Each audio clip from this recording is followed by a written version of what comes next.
الحمد لله نحمده ونستعينه ونستغفره ونعوذ بالله من شرور أنفسنا ومن سيئات أعمالنا من يهد الله فلا مضل له ومن يضلله فلا هادي له ونشهد أن لا إله إلا الله وحده لا شريك له ونشهد أن سيدنا ونبينا وشفيعنا ومولانا محمدا عبده ورسوله صلى الله عليه وعلى آله وأصحابه وبارك وسلم تسليما كثيرا. أما بعد فقد قال الله تبارك وتعالى أبى واستكبر وكان من الكافرين.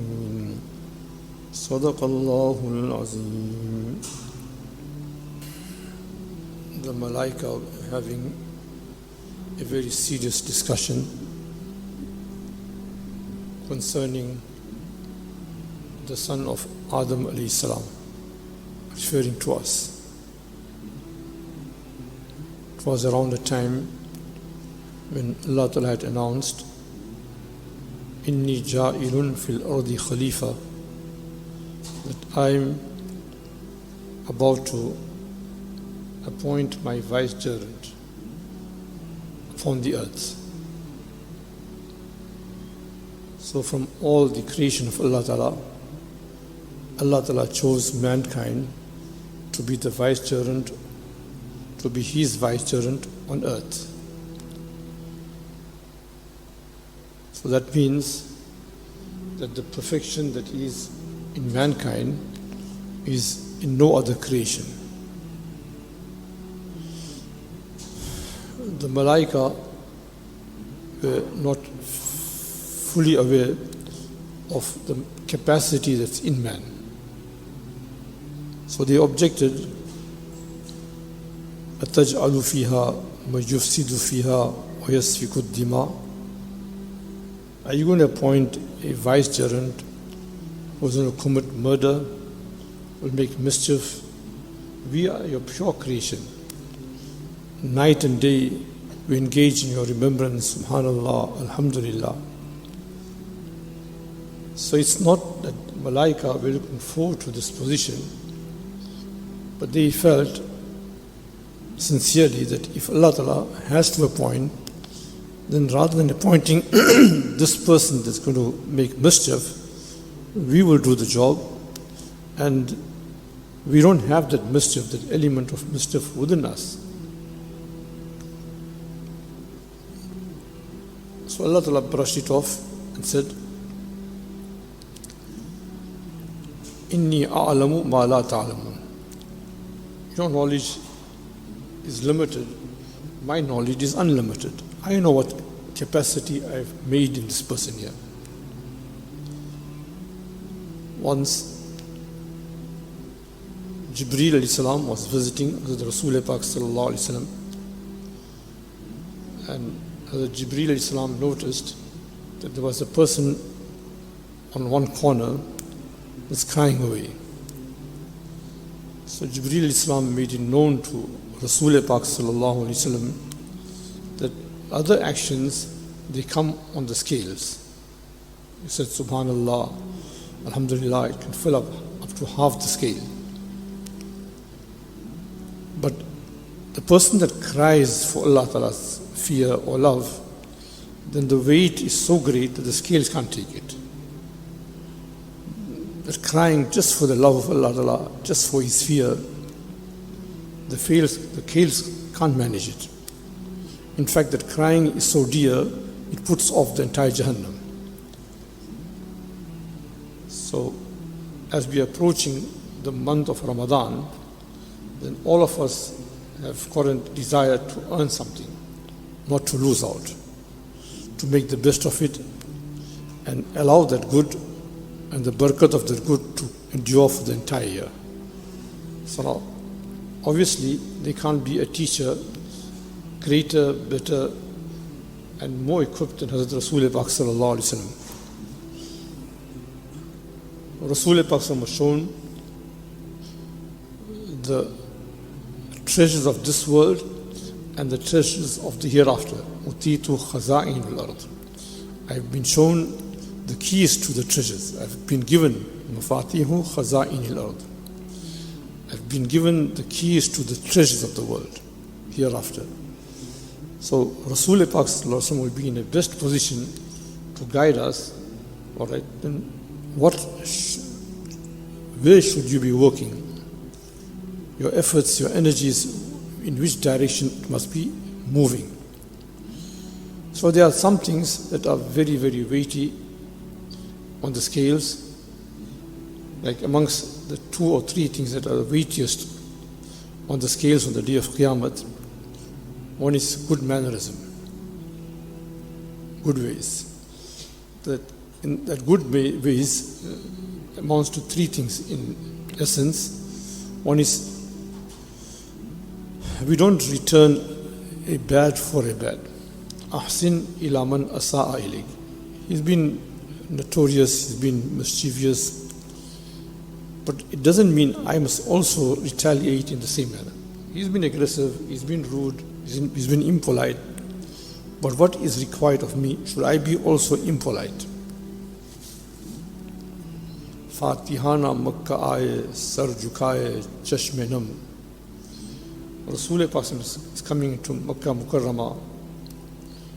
He's coming with flying colors, he's coming valiant, he's coming as the ruler of Makkah Mukarramah. And the people in Makkah Mukarramah were those very people that were bloodthirsty, literally bloodthirsty. They killed his Sahaba, they injured his daughter, Hazrat Zainab radiallahu anha, that she miscarried and eventually it led to her death. But then when he came into Medina Munawwara, he came into Makkah Mukarramah, Aman ka ऐलान किया. He came in Fatihana with Fatah. Whole Makkah Mukarramah is his. But look at the humility, sar jhukaye, and tears streaming down his cheeks, and saying, La ilaha illallah wahda, nasara abda. Allah Ta'ala, this is your accomplishment. It's not of my own doing. It's yours. So Allah Ta'ala likes these type of statements where we attribute our success, the good that we get, we attribute it to Allah Ta'ala, not to our acumen, our hard work, and our ingenuity.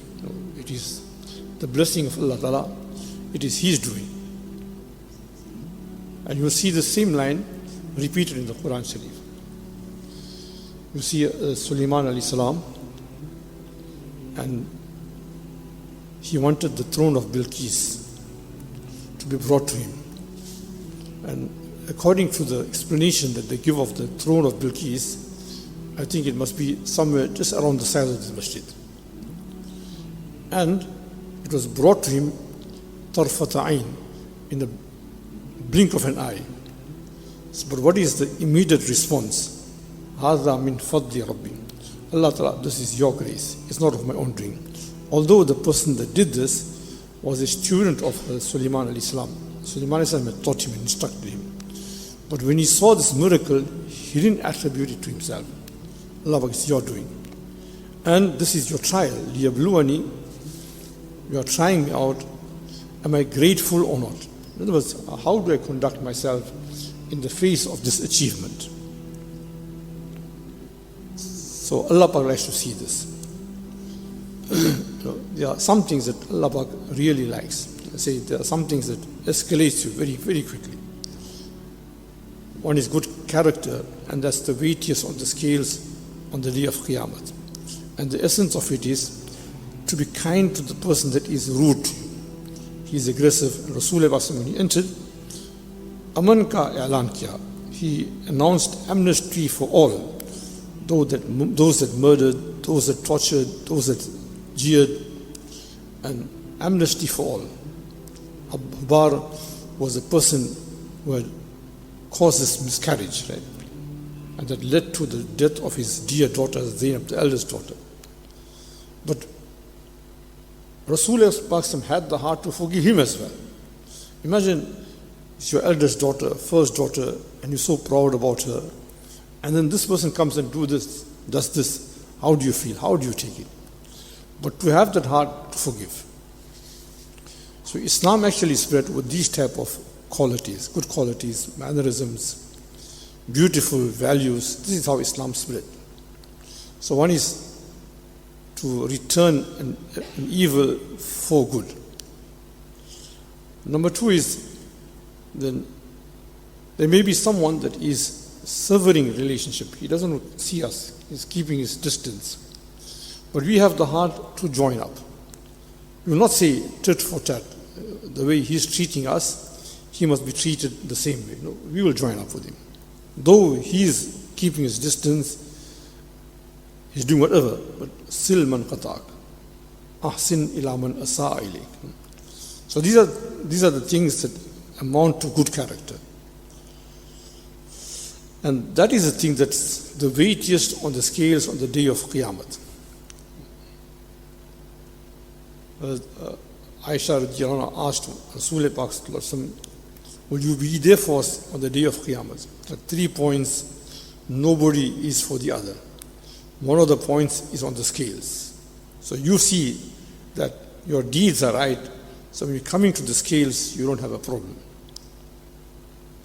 So nonetheless, Rasul explained, Jibreel explained that crying for the sake of Allah Ta'ala is about the weight, the greatest thing, that crying cannot fit on the scales as well.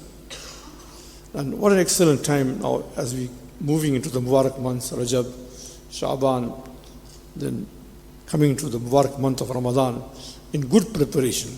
Who knows, it may be our ticket to Jannat.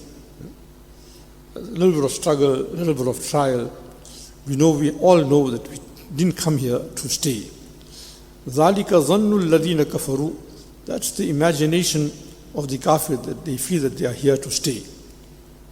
That's not our belief. Our belief is we came here to go back. That's our belief. So anyway, we're talking about this discussion that the Malaika had about Adam alayhi salam and his progeny, that these people here. Now, Jibreel alayhi salam sees the capacity of man, that he can cry, he can weep, just for the fear of Allah Ta'ala, for the love of Allah Ta'ala. Now he begins to understand this man's capacity, what capacity he's got. In a moment, you can excel, and you can excel above the Malaika as well. It can go up above the Malaika. So we may be anxious to know, all right, then what are the deeds that can act as an expiation for our wrongs? We all want. We've got mistakes. And what are the deeds that we're supposed to be holding on to expiate our wrongs? So that when we appear before Allah Ta'ala, we've got a clean slate. We don't have any problems. As the time of death approaches, then as though the red carpet is rolled out for us. Go, get in. There's nothing to worry about. تَتَنَزَّلُ عَلَيْهِمُ الْمَلَائِكَةُ أَلَّا تَخَافُوا. The Malaika are coming down for you and giving you all the comfort. There's no need for you to distress. No need. Carpets are rolled out. Go. لَا خَوْفٌ عَلَيْكُمْ وَلَا أَنْتُمْ تَحْزَنُونَ نُزُلًا مِّنْ غَفُورٍ رَحِيمٍ. Nothing to fear about. So when the Quran Sharif has promised this, it can become a reality. Quran Sharif won't promise you something that doesn't have any reality. تَتَنَزَّلُ عَلَيْهِمُ الْمَلَائِكَةُ أَلَّا تَخَافُوا وَلَا تَحْزَنُوا أَبْشِرُوا بِالْجَنَّةِ. One student studying in Tanaboan, he fell very seriously ill. So he's on the throes of death, and we know that our duty is to make the dying person or the sick person comfortable. We don't try, you got just 3 days, you're sitting on a bombshell, time bomb, you don't say that. That's not a Muslim's way. Muslim, no, inshallah, we'll make dua for you. Allah Ta'ala willing, something will happen, inshallah. But we give the person some hope. La ba'asat tahurun inshallah. That's the dua to be recited. Not a problem. Inshallah is just a purification process. You're going through a process just to purify yourself. So no worry to get ghabrat, no worry to get worried. But now, the teachings of Rasul-e-Basri are so mubarak, so blessed. Even that person, don't bring him into the point of despondency. See, there's hope for you as well. So that's the mubarak teaching of Rasul-e-Basri at any point. Don't we bring the person to the point of despair and despondency. We keep him always, keep him high, and let him anticipate and hope in the mercy of Allah Ta'ala, even if he's got just one breath left. But how do we know? In that moment, he may just recite the kalima and then he's winning. But why should we put him into a state of despondency and he loses hope in Allah subhanahu wa ta'ala? So this student in Thana Bhuvan, and he's around his last. So now our duty is to give the person some comfort. So one person around there says, hey, you're all right, just now you'll be recovering. And your friend wasn't feeling well. He's recovered. He's recovered very well. He was sick and in that typhoid or something, and he was also on that line. So this person that is dying, he says, don't lie. My friend is already gone, and I can see him, he's already in Jannah, I can see. And you're telling me a lie. So he could make out the people that were here and the people that crossed into Jannah, he could make them out. And don't give me this sad story that you'll recover and you'll come well. Because I can hear the malaika telling me, Allah khawfun alaykum wa la antum tahzanun abshiru bil jannah.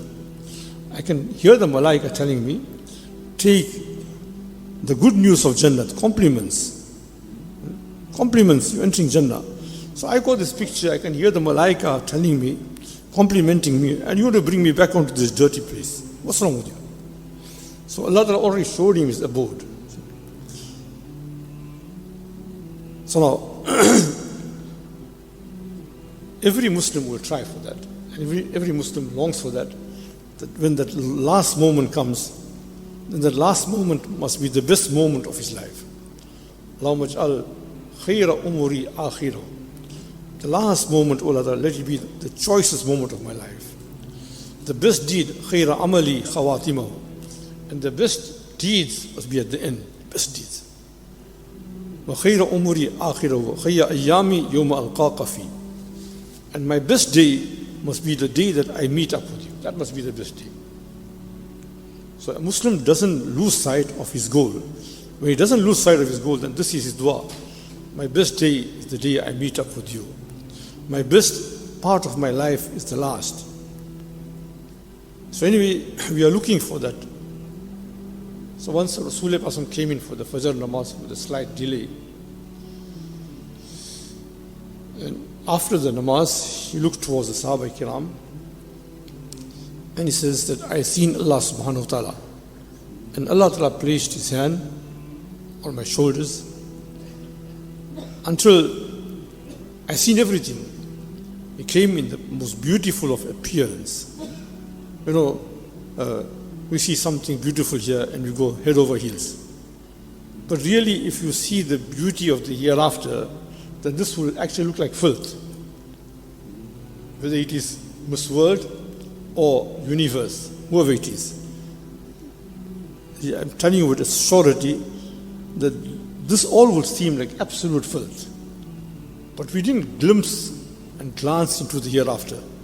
If you just glance into the hereafter, peep into the hereafter and see what Allah Pak has got, then you understand this is just tayyari ki jagah, just preparation, probation. It's not a place to remain. So Rasulullah explains them, I saw Allah Ta'ala in the most beautiful of appearance.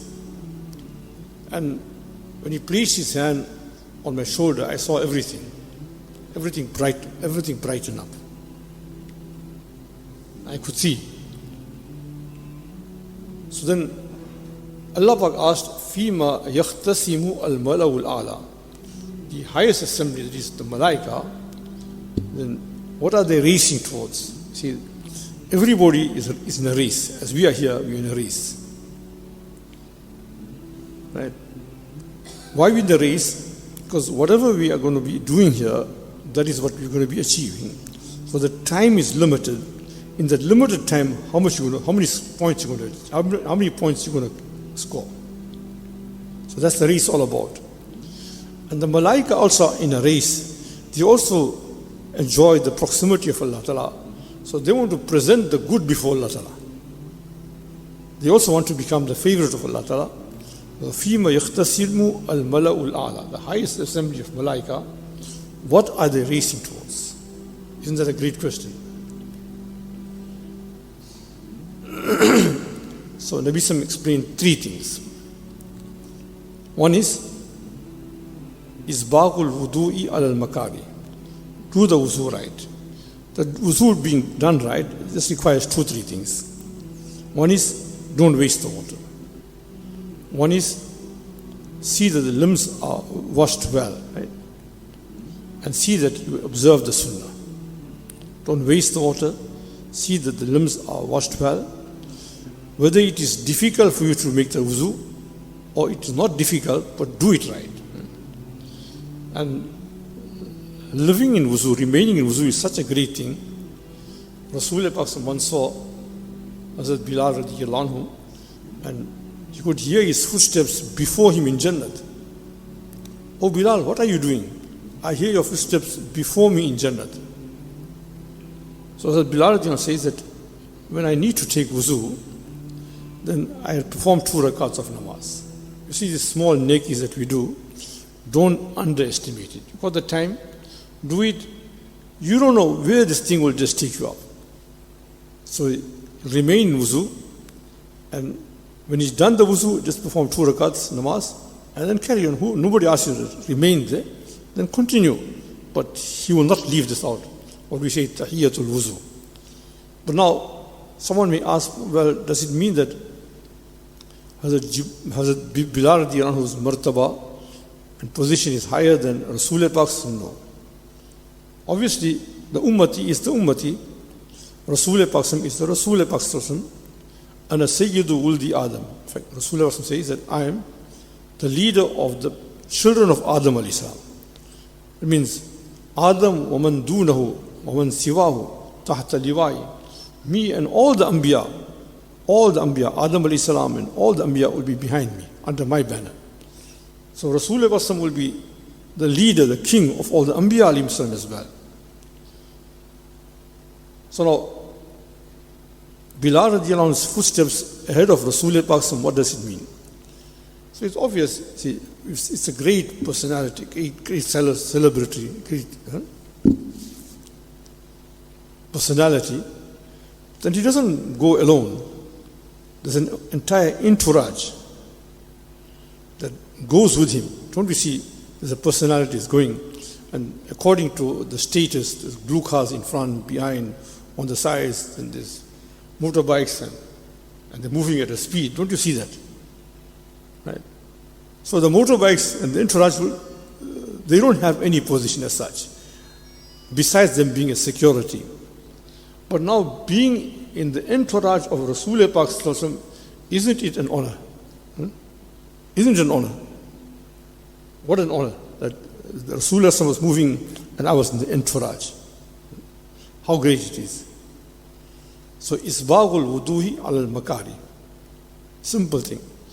And the wudu, actually, if it's done properly, 1, 2 masnoon duas, Bismillah at the end, at the beginning, Bismillah, Alhamdulillah.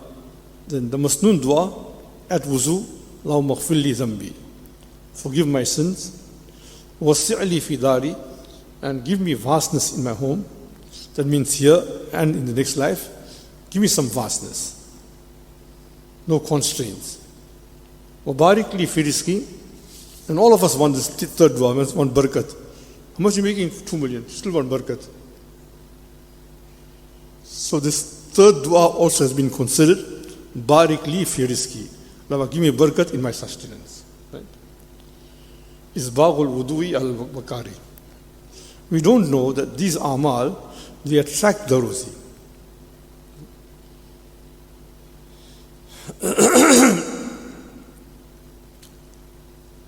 Hazrat Hassan Basri radiallahu anhu, no, Hazrat Ahmad ibn Hanbal radiallahu anhu was asked, what is the deed that will soften the heart?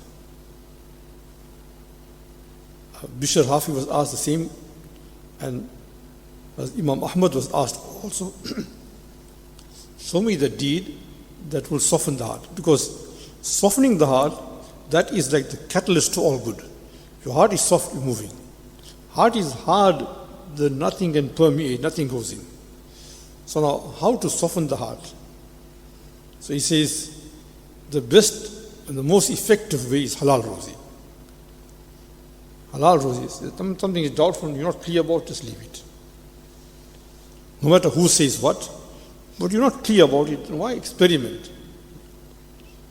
I know some 45 years ago, there was some friend of mine, now he's passed away in LA, in Jamaat. They used to call him Sitan Muta. Remember him? So he used to have meals with us in Makkah Mukarramah. So one day he's telling me, I'm doing all my ibadat, but I don't see the nur. I feel hollow, I feel a void. After some time he realized that what he was eating wasn't right. The chicken was commercial, whatever, wasn't right. And he just moved away. And then the very next day he saw that brightness in the heart. So this halal and haram, whether it's in our earnings, whether it's in any way, but to be careful about halal and haram. The style of the people of the past was like this, that as the man is leaving the house to earn an income, the children and the wife and the daughters would say, Abba, please make a halal living, because it is better for us to go through starvation than eating haram. Now, we don't realize the destruction that haram can cause. So in any form, it will bring a little bit more, but the destruction it brings to the spirituality. Now the drive is not there, the motivation is not there. You want to do something, but you can't just get up for Fajr namaz. So that drive is killed in you. But what kills that drive is this haram. So this is the first thing, get the wuzu right. Even though it may be difficult, now it's hot, so don't find it difficult, but in the cold season, and you want to suffer, and there's no hot water available, then to do it properly. The second deed that also wipes out the sins, blots out the sin, is kasratul khuta ila al-masajid, to frequent the steps to the masjid. I'm sure all of us, for some namaz at least, we can come walking. Right? Made wuzu and then came walking. So this is the second thing that wipes out and blots out all the wrongs. Can't do it for all namazes, some namazes at least. Right? And the third deed, وَانْتِظَارُ الصَّلَاةِ بَعْدَ الصَّلَاةِ. You just complete one namaz, now you're anxiously waiting for the next namaz. Just finish namaz. I'm waiting for the next namaz. I tell all my friends, especially in this season, then after Isha, go to bed. Don't loiter around. Sometimes you're sitting on the pavement and we're discussing things, etc., etc. Rasul-e-Basri didn't like this. Al-hadithu ba'd al-isha wa-nomu qabla al-isha. To sleep before Isha namaz and to engage in talks, etc., after Isha. Isha namaz, and we kindly advise our brothers also, if there's a braai or a party, let it end up before Isha. So that after Isha, we go home straight, and there's no delay in our sleep, so that we don't compromise the Fajr namaz. I ask you, is it worth the price for a few scraps of meat and let the Fajr namaz go? Is it worth the price? Ask anybody who's in the routine of performing the Fajr namaz, and the day he didn't perform the Fajr namaz with Jamaat, the whole day he feels miserable. So there's something very, very special in this Fajr namaz, especially if you in tune with the Fajr namaz, then you understand that missing that namaz, really, you can't, it's a loss that you can't recover. try what, but you can't recover. Like Ramzan Rosa, you missed one, then you can't recover that. No matter what, but you can't recover that. So that Fajr namaz also is the same, that the whole day will go and you feel miserable. So we put all the structures right, all the precautionary measures to see that the Fajr namaz goes on time with Jamaat. Tizaru salati ba'da salat. We are longing for the next namaz, as though our hearts are attached to the masjid. So these are things that will expiate, will blot out, will wipe out all the sins. But remember one thing in this age and time, our Hazrat used to say, the Quran Sharif says, Inna salata tanha anil fahsha'i wal munkar. Namaz has got a property. What's the property of namaz? It stops you from indecent behavior and wrong. Right? But now, when does this quality come up? When does it surface? That is stopping you from wrong and any type of indecent behavior. The indecency level is going so high that indecent behavior is no more considered and counted as indecent. You're talking to a girl in the office, you think nothing about it. But Allah Pak knows what's the heart. He knows. And He is commanded that if you have to talk to them, then behind a screen, not straight. إِذَا سَأَلْتُمُهُنَّ مَتَاعًا فَاسْأَلُوهُنَّ, not straight. And فَلَا تَخْضَعْنَ بِالْقَوْلِ, and she mustn't speak in soft tones, because naturally فَيَطْمَعَ الَّذِي فِي قَلْبِي مَرَضٍ, person who's got some temptation in his heart will be moved, obviously. You can't say, no, I'm immune. Here the Azwaj Mutahharat are being told that you speak to them behind a screen and don't speak in soft tones. So obviously none of us can be on the same level of the Azwaj Mutahharat. The respected families of Rasul-e-Basri, our mothers, can we say that we are around there? No. So when they are told that behind the screen and not in soft tones, then how much more should we be careful about it? So acquiring these deeds may be easy, but then preserving is a different thing. Our mashayikh, they say, almost agreed nowadays, in this age, all the awliya, they agreed that the easiest way to lose out, what you have acquired, the easiest way to lose out is not looking after the eye or the tongue. So you accumulated a lot, right? But then you're not careful about the use of the eye or the tongue. And then what you accumulated is all gone down. Sometimes it's one statement, and what you required, the rewards that you get, all gone down. So we don't consider the eye and the tongue to be insignificant. You had a friendship with someone for 40 years, right? One day he swears your mother, just one day, one word. I say, can you retain the friendship? Can you? Just one word, one day, but you had a friendship for 40 years, and that thing just snapped at that point. So that one word can be so serious. That's what the Tirmidhi Sharif Hadith says. When a person says one word, right? La yubali laha. He doesn't think much about it. But it's such a beautiful word that he mentioned that it elevates him to the highest of the high levels of Jannat. But the opposite is also true. When you are not mindful of the words that's coming out of your tongue, and you utter something and brings you to the lowest of the low. So the choice of the words, Therefore, when we were children, the ladies, they teach us, that you may eat simple foods, all right, dal, burger, all that, but you may not say things just randomly. Eat, that you may eat something that is simple, is all right, but you be very careful, very mindful. The friendship can go in a second. The friendship can come also in a moment and can be lost in a moment as well. What was haram became halal for you in a moment. You said nakahtuha, and then what was haram became halal, right? And what was halal can become haram. You said talaq, and what was halal, in one word it went away. You see that? So the care, the eyes and the tongue. So these are the things that will wash you out, clean you out. Especially the tongue and the eye, hurting people, whether it's emotional, whether it's verbal, whether it is physical, financial, whichever way, but don't hurt. As Muhammad Ilyas Sahib rahmatullahi would say, याद रखो बड़ी से बड़ी नेकी मुसलमान की अदना से अदना दिल आज़ारी से उसकी रौनक ख़त्म हो जाती है. So you may do the biggest of action, going for Hajj, Umrah, whatever, right? But you hurt the Muslim physically, verbally, emotionally. The greatest of action, the splendor of it is lost by hurting the Muslim to the slightest.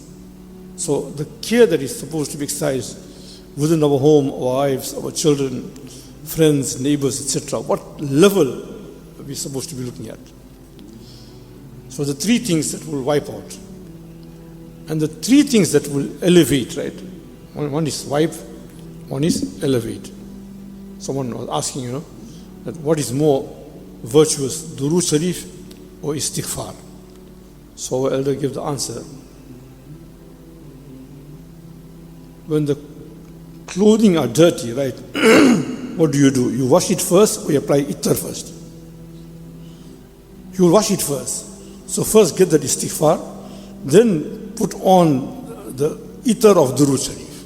The ittar of Durood Sharif after. So wash it first with istighfar properly. Now that Durood Sharif is pure, and what you're presenting to Rasulullah is in a very, very pure, beautiful state. So the three things then that will elevate you, right? What will elevate you? One is afshu salam. With a smile you make salam for people. Whether he returns your salam or not, you don't worry about it. Whether you know the person or you don't know the person. The only person that you mustn't greet is a woman, a girl. Old auntie is alright, over 89 somewhere you can greet, it's alright. But young girls, please, Allah Pak's sake, don't take a chance. You may say, Assalamu alaikum, and she may say, Assalamu alaikum assalam. What happens after that? Pani ho jayega, everything will finish. Just one word, just one word, and you can go. That voice is so dangerous. We take it as a light thing, but how dangerous it is. So, afshu salam, greet people. Going into the house, greeting. Coming out from the house, you're making assalamu alaikum. Teach the children also, assalamu alaikum. They mustn't feel ashamed. When I was a child, I remember that there was a barber in the town, right? He wasn't very conscious of his namaz. But what I admired, if his barber shop was full or not, Muslims, non-Muslim, anybody. But every child that came in was make the full salam loudly. Whether they were Muslims or not Muslim, but make the salam. Like you see a kafir, does he feel ashamed to say good morning? Does he feel ashamed? So why should you be feeling ashamed? When you got the right thing, why must you feel ashamed? For your Islam, for your deen, for your ways. You're not supposed to be feeling ashamed that he must feel ashamed. Islam, you mustn't feel ashamed, but make it loud, audible, going home, coming out of the house, meeting your friend, assalamu alaikum. The second thing that will elevate you, at'imut ta'am, right? And feed. So don't make it dry now. Make it a little bit juicy, feed the person. Obviously you can't bring everybody home and feed the person. But in some other form, you saw someone in the street corner, someone is not well, or your workers in the shop, right? So feed them something or the other. Take something and let them enjoy. You enjoy it so much, let them enjoy as well. They made some samosas at home, so you're enjoying, take it to the house, to the shop as well. Right? So all the staff also enjoying. Wa'at'imut ta'am. And the last, we get into the habit Allah give us. وَصَلُّوا بِاللَّيْلِ وَالنَّاسُ نِيَامٌ. Whilst people are asleep, get engaged in namaz. That is the qabr, the nur of the qabr. That is the ease at the time of death. And that was the way of the pious of the past. Allah Pak grants all tawfiq. Alhamdulillahi Rabbil Alameen. Salatu wassalamu ala Rasul-e Kareem. Wa alihi wa ashabihi ajma'een. Rabbana zalamna anfusana. Wa illam taghfir lana wa tarhamna lanakunanna min al-khasirin. ربنا تقبل منا إنك أنت السميع العليم وتب علينا إنك أنت التواب الرحيم صلى الله تعالى على خير خلقه محمد وآله وصحبه أجمعين. الله أكبر الله